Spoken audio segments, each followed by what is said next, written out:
പ്രേക്ഷകരെ എല്ലാവർക്കും ന്യൂസ് 3യിലേക്ക് സ്വാഗതം. നമ്മൾ ഇതിനോടകം തന്നെ നിരവധി കലാ പ്രകടനം കാഴ്ചവെച്ചവരെ നിങ്ങൾക്ക് മുന്നിലേക്ക് എത്തിച്ചിട്ടുണ്ട്, കലാകാരികളെ നിങ്ങൾക്ക് മുന്നിലേക്ക് എത്തിച്ചിട്ടുണ്ട്. ഇന്നും അങ്ങനെ ഒരു എപ്പിസോഡാണ് നിങ്ങളിലേക്ക് എത്തിക്കുന്നത്. ഞാൻ ഇപ്പോൾ ഉള്ളത് ഒറ്റശേഖരമംഗലം, തിരുവനന്തപുരത്തെ ഒറ്റശേഖരമംഗലത്തിലാണ്. ഈ കാവിൽ നിന്ന് തുടങ്ങിയതിനൊരു കഥയുണ്ട്.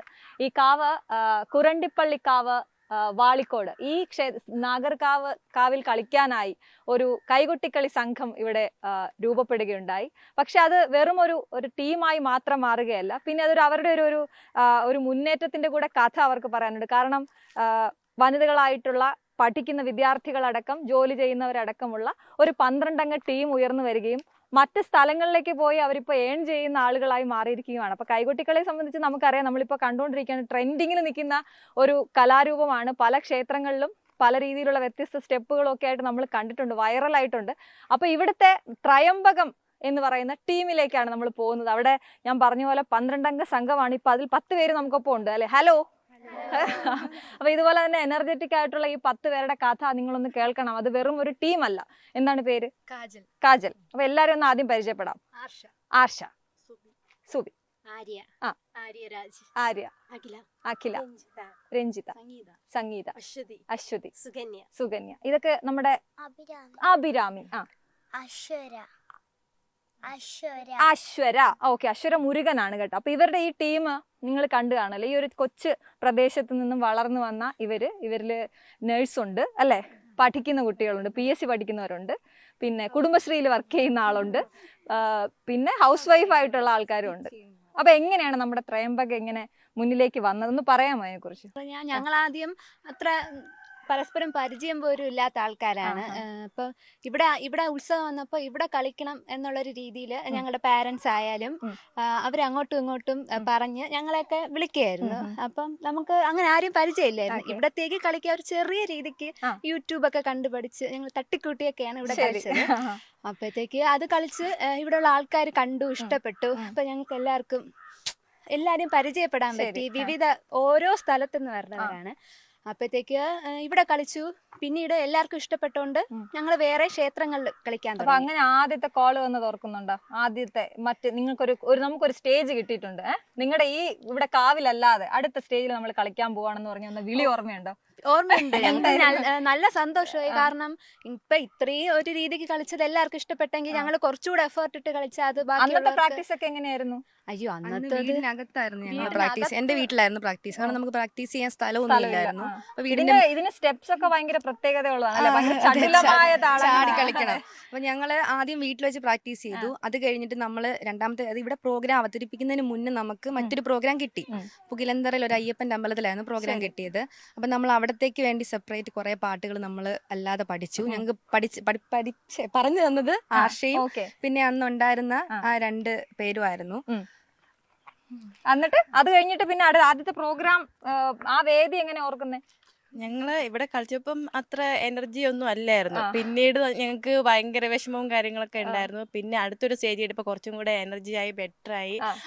നമ്മളവിടെ ഒറ്റശേഖരത്ത് ശിവൻകോവിലാണ് കളിച്ചത്. എല്ലാവർക്കും ഭയങ്കരമായിട്ട് ഇഷ്ടപ്പെട്ടു. അങ്ങനെ നമുക്ക് വേറെ പ്രോഗ്രാമൊക്കെ കിട്ടി. പിന്നെ നമ്മളെന്ന് പറഞ്ഞാൽ ഇതൊരു ട്രൂപ്പായിട്ട് കൊണ്ടുപോയാൽ എങ്ങനെയാന്നുള്ളൊരു ചിന്താഗതിയൊക്കെ. ഞാന് ഇപ്പൊ നേഴ്സാണ്. അപ്പൊ ആ സമയം ഈ സമയം കൂടെ എങ്ങനെ അവിടെ വർക്ക് ചെയ്യാൻ തുടങ്ങി? ആ സമയത്ത് ഹൗസ് വൈഫ് ആയിരുന്നു. അതിനുശേഷം ജോലി കിട്ടി. ജോലിയും ചെയ്യുന്നുണ്ട്, ഇതും കൊണ്ടുപോകുന്നുണ്ട്. ഡാൻസ് നേരത്തെ പഠിച്ചിട്ടുണ്ട്? ഇല്ല. അതാണ് ഇവരുടെ ഏറ്റവും വലിയ പ്രത്യേകത. ഇവരിൽ ഡാൻസ് അറിയാവുന്ന വളരെ കുറച്ച് പേരേ ഉള്ളൂ. 2 പേരേ ഉള്ളൂ. ഇവിടെ ഒരാള് ആരല്ലേ? ഇവിടെ ഒരാള്. ഇത്രയും പേർക്ക് മാത്രമേ ഡാൻസ് അറിയത്തുള്ളൂ ബേസിക്കലി. ബാക്കി ഇവര് ശരിക്കും പഠിച്ചെടുത്തതാണ്. പക്ഷെ ഇവരെ കണ്ടാൽ നമുക്ക് തോന്നില്ല, ഇവരുടെ ഡാൻസ് കണ്ടാൽ നിങ്ങളിലേക്കും എത്തിക്കാം. അപ്പൊ അതിനുശേഷം പ്രോഗ്രാം കിട്ടി. അങ്ങനെ ഞങ്ങൾ പിന്നെ പ്രോഗ്രാം ഒക്കെ നല്ല രീതിക്ക് ചെയ്യാൻ തുടങ്ങി. എല്ലാവർക്കും ഇഷ്ടപ്പെട്ടു. അപ്പൊ ഞങ്ങൾ കഴിഞ്ഞ വർഷം തന്നെ ഒരു 10, 20, 25 സ്റ്റേജ് ഒക്കെ കഴിഞ്ഞു. വർഷത്തിന്റെ ഇടയ്ക്ക് 25 സ്റ്റേജ് എന്നൊക്കെ പറഞ്ഞാൽ ഞങ്ങളെ സംബന്ധിച്ച് വലിയ കാര്യമാണ്. 25 സ്റ്റേജ് ഇവിടെ ഒരിടത്ത് കിടന്നുണ്ട്. ഞങ്ങൾ ഇത്രയും വളർന്നു. ഇനി അടുത്ത് ഇതുപോലെ ചെയ്യാൻ പറ്റുന്ന ഇതായി അല്ലേ? കോൺഫിഡൻസ്. അതിനുശേഷം നമ്മള് ഇതൊക്കെ വാങ്ങി പിന്നെ uniform ഒക്കെ കോസ്റ്റ്യൂം ഒക്കെ ആക്കി. ആദ്യം സെറ്റും ഉണ്ടായിരുന്നു, പിന്നെ പാവാടയും താവണി ആവുമ്പോ കുറച്ചും കൂടെ ബെറ്റർ ആയിരിക്കും അങ്ങനെ ഒരു തോന്നലുണ്ടായി. അങ്ങനെ പിന്നെ ഞങ്ങള് ഷോള് ചെറിയൊരു എമൗണ്ട് കിട്ടിയാലും അതിൽ അഡ്ജസ്റ്റ് ചെയ്ത് നിൽക്കുന്ന ഒരു കോസ്റ്റ്യൂം ഒക്കെ ആയിരുന്നു. അങ്ങനെയൊക്കെ ഇവരുടെ ടീം ഗംഭീരാണ് കേട്ടോ. കുറെ പേര് നന്നായി സംസാരിക്കും, കുറച്ച് പേര് വളരെ അതുകൊണ്ട് ഇങ്ങനെ അഡ്ജസ്റ്റ് ചെയ്തപ്പോ ഇതില് ഒട്ടും സംസാരിക്കാത്ത ആളാണ് ആര്യ അല്ലേ? ആര്യ എന്താ ചെയ്യുന്നത്? വീട്ടിൽ ഹൗസ് വൈഫ് ആണ്. അപ്പൊ കല്യാണം കഴിഞ്ഞിട്ട് എത്ര നാളായി? 4 വർഷം. 4 വർഷമായി. എന്നിട്ട് ഇതിന് വന്നപ്പോ ആദ്യം ഡാൻസ് ചെയ്യാൻ കളിക്കാന്ന് പറഞ്ഞപ്പോ നേരത്തെ ഡാൻസ് ഇഷ്ടമായിരുന്നോ? ഡാൻസ് ഇഷ്ടമായിരുന്നു, അങ്ങനെ പോയിട്ടില്ലായിരുന്നു. പിന്നെ വന്ന് എല്ലാരും പരിചയപ്പെട്ട് എല്ലായിടങ്ങളും ഇതായി, നല്ല കൂട്ടായി. ഇപ്പൊ ഭയങ്കര ഇഷ്ടമാണ് ഇങ്ങോട്ട് വരാൻ അല്ലെ? പോസിറ്റീവ് വൈബ് ഉണ്ട് ഇവിടെ. നിങ്ങളത് സംസാരിച്ചപ്പോ എനിക്കും അങ്ങനെ തോന്നി. ഹലോ, എന്താ ചെയ്യുന്നത്? House wife. ഹൗസ് വൈഫ് ആണ്. സ്റ്റിച്ചിങ് ഉണ്ടെന്ന് നമുക്ക് നേരത്തെ പറഞ്ഞിരുന്നു. അത് വേറെ ആണോ? ഞാൻ വരാം. ഞാനിപ്പം ഡിവോഴ്സ് ആണ്, 2 മക്കളുണ്ട്. ഡിവോഴ്സ് ആണ്, ഞാൻ സെപ്പറേറ്റഡ് ആണെന്നൊക്കെ പറയുന്നത് ഇങ്ങനെ ചിരിച്ചോണ്ട് പറയാൻ പറ്റണ വലിയ കാര്യമാണ്. അതുകൊണ്ട് അതിനകത്ത് നമ്മൾ നെഗറ്റിവിറ്റി ഒന്നും കാണുന്നില്ല. ഓക്കെ, എന്നിട്ട് എങ്ങനെ പോകുന്നു ജീവിതമൊക്കെ? കുഴപ്പമില്ല. ഞാൻ ഇതിലോട്ട് വന്നത് തന്നെ എന്റെ മൈൻഡ് ഒന്ന് റിലാക്സ് ആവണമല്ലോ. വീട്ടിലിരുന്നപ്പോ വേണ്ടാത്ത ചിന്തകൾ. അതെ, ഇതിലോട്ട് വന്നപ്പോ പിന്നെ അതെല്ലാം അങ്ങ് മറക്കാൻ തുടങ്ങി. ഇപ്പൊ ഹാപ്പി. അയ്യോ, നിങ്ങൾക്ക് ഭയങ്കര കൈയടി. കാരണം നിങ്ങളുടെ കൂടെ വന്നിട്ട് ഒരാള് മൈൻഡ് ഓക്കെ. പിന്നെ അപ്പൊ ഈ എല്ലാ പ്രോഗ്രാമിനും പോകാൻ പറ്റുന്നുണ്ടോ? എല്ലാം മുടങ്ങാതെ ഇതുവരെ. ആരാണ് വീട്ടിലെ ഏറ്റവും സപ്പോർട്ട്? ആരാ? അമ്മ പപ്പ രണ്ടുപേരും സപ്പോർട്ടാണ്. ഓക്കെ, അപ്പൊ ഗംഭീരമായിട്ട് ഇനി മുന്നോട്ട് പോകാൻ ഉദ്ദേശിച്ചത് ഇതൊരു പ്രൊഫഷൻ ആക്കി. പിന്നെ അല്ല. അപ്പൊ ഇപ്പൊ പ്രാക്ടീസ് ഒക്കെ എങ്ങനെ? ഡാൻസ് ഇഷ്ടമായിരുന്നു അല്ലേ? ഞാൻ കുഞ്ഞിലെ മുതലേ പള്ളിയിലൊക്കെ കളിച്ചിട്ടുണ്ട്.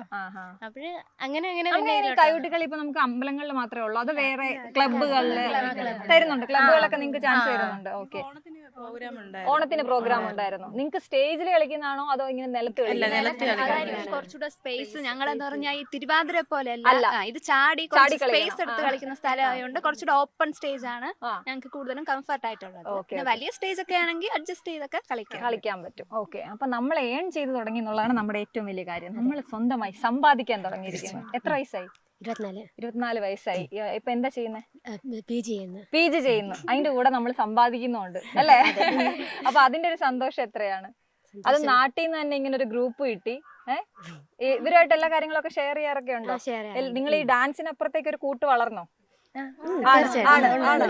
പേരെന്താ? അഖില പഠിക്കുന്നു അല്ലേ? രഞ്ജിത. ഞാനാണ് കുടുംബശ്രീയിലെ കുടുംബശ്രീയിൽ എന്താണ്? ഞാനും ഹസ്ബൻഡിന്റെ RP ആയിട്ട്, മൃഗസംരക്ഷണ വകുപ്പിന്റെ RP ആയിട്ട് 1 ഇയർ ആയതേ ഉള്ളൂ ഞാൻ ഇപ്പൊ കയറിയിട്ട്. ഞാനും ഇതുപോലെ ഹസ്ബൻഡ് മരിച്ച് 1 ഇയർ കഴിഞ്ഞപ്പോഴാണ് ഈ ഗ്രൂപ്പിലോട്ട് കയറിയത്. അങ്ങനെ ഇതിലോട്ട് വന്നാണ് ഇത്രയും മൈൻഡ് ഫ്രീ ആയി. എനിക്ക് 2 കുഞ്ഞുങ്ങളുണ്ട്. മൂത്ത ആള് 4ാം ക്ലാസ്സിൽ പഠിക്കണ്, ഇളയാള് pre-KG. നന്നായിട്ട് പോണു. ആക്സിഡന്റിൽ മരിച്ചു. ചേട്ടൻ മരിച്ച് 1 വർഷം കഴിഞ്ഞപ്പോഴാണ് ഞാൻ ഇതിലോട്ട് കയറിയത്. ഇപ്പം മൈൻഡ് അതേ ഒന്നുമില്ല. ഇവരെന്തോ മാജിക് ചെയ്യുന്നുണ്ടോ? ഇല്ല, ഞങ്ങൾക്ക് ഇവിടെ വന്ന് ഞങ്ങൾക്ക് ഫസ്റ്റ് പേയ്മെന്റ് കിട്ടിയത് കാവുംപുറത്താണ്, ബാലരാമപുരം ക്ഷേത്രത്തിലാണ്. അവിടെ നിന്നാണ് നമ്മൾ ഈ പേയ്മെന്റ് വാങ്ങി ഇപ്പൊ നമുക്ക് ഈ വർഷം തന്നെ ഒരുപാട് പേയ്മെന്റ് പ്രോഗ്രാം ഇത് ബുക്കിംഗ് ആയിട്ടുണ്ട്. അതൊരു ഭയങ്കര സന്തോഷമല്ലേ നിങ്ങളെ സംബന്ധിച്ച്? ഞങ്ങൾക്ക് ആഴിമല കിട്ടിയിട്ടുണ്ട്. അത് ഭയങ്കര സന്തോഷമാണല്ലോ. ഓക്കെ, അപ്പൊ അടുത്ത ആളിനടുത്ത് ചോദിക്കാം. പേരെന്താണ്? സംഗീത എന്ത് ചെയ്യുന്നു? ഹലോ, ഹൗസ് വൈഫ് ആണ്. ഓക്കെ, അപ്പൊ എന്താ ഇതിലോട്ട് വന്നിട്ട് എന്ത്? ഓരോരുത്തർക്ക് ഓരോതാണ്. ഒരാള് മൈൻഡ് ശരിയായി. കുഞ്ഞുനാള് ക്ലാസിക്കൽ പഠിച്ചിട്ടുണ്ട്. അപ്പൊ കല്യാണം കഴിഞ്ഞിട്ടും കളിക്കാൻ പറ്റുന്നതിൽ ഭയങ്കര ഒരു ഭാഗ്യമാണ്. കല്യാണം കഴിഞ്ഞിട്ട് ഇങ്ങനെ കളിക്കാൻ പറ്റുമെന്ന് വിചാരിച്ചിട്ടുണ്ടായിരുന്നു? ഇല്ല, സ്റ്റേജിലൊക്കെ പോയി എന്നിട്ട് പിന്നെ ഇതിലേക്ക് വിളിച്ചപ്പോ ഭയങ്കര സന്തോഷം. പിന്നെ വീട്ടിലെ ഹസ്ബൻഡിനോട് പറഞ്ഞപ്പോ ഫുൾ സപ്പോർട്ടാണ്. അപ്പൊ എല്ലാരും ഏറ്റവും നല്ല പരസ്പരം അങ്ങോട്ടും ഇങ്ങോട്ടും പരിചയമില്ലാത്തതായിരുന്നു. പിന്നെ ഇവിടെ വന്ന് ഭയങ്കര നമ്മള് പ്രാക്ടീസ് ഒക്കെ എങ്ങനെയാണ് നിങ്ങളുടെ ഇപ്പൊ നടക്കുന്നത്? ഇപ്പൊ കുറച്ചുകൂടെ നിങ്ങൾക്ക് ഉത്തരവാദിത്തം വന്നു, കാരണം കാശ് മേടിക്കുന്നതാണല്ലോ, വെറുതെ പോയി കളിച്ചു കൊടുക്കുന്നതല്ല. അപ്പൊ കുറച്ചുകൂടെ ഒക്കെ പ്രാക്ടീസ് ചെയ്യേണ്ടി വരുന്നുണ്ടോ? ഉണ്ട്. വീട്ടില് അമ്മ എല്ലാരും സപ്പോർട്ടാണ്? എല്ലാരും സപ്പോർട്ടാണ്.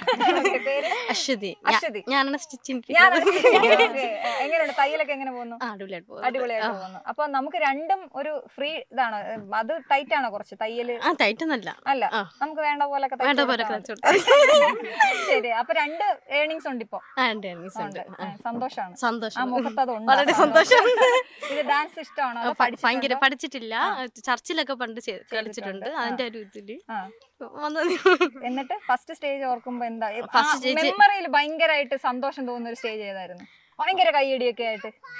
മൈലച്ചൽ മൈലച്ചൽ. ആ. അറുമാതിച്ചു ഒരു മണിക്കൂർ program. Okay.